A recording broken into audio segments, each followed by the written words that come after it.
శ్రీకాళహస్తి పట్టణంలో బీసీ గురుకుల పాఠశాల హాస్టల్లో ఉన్న విద్యార్థులు ఉదయం అల్పాహారం తీసుకున్న కొద్దిసేపటికి 15 మంది విద్యార్థులు వాంతులతో అస్వస్థతకు గురయ్యారు. హాస్టల్ వెల్ఫేర్ ఆఫీసర్ పల్ల వెంకటేశ్వర్లు వెంటనే ప్రభుత్వ ఆసుపత్రికి తీసుకెళ్లారు. విద్యార్థులకు చికిత్స అందిస్తున్నారు. విషయం తెలుసుకున్న శ్రీకాళహస్తి ఎమ్మెల్యే బొజ్జల సుధీర్ రెడ్డి విద్యార్థులకు మెరుగైన చికిత్స అందించాలని ఏరియా ఆసుపత్రి డాక్టర్లను చరవాణి ద్వారా ఆదేశించారు.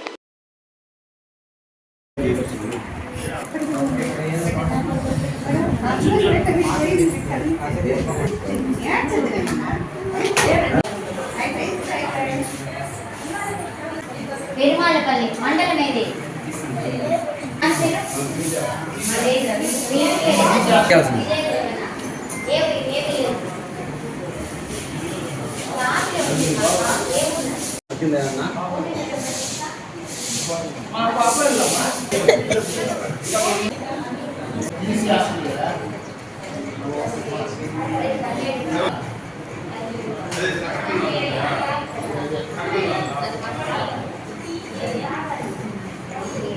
చెప్పండి.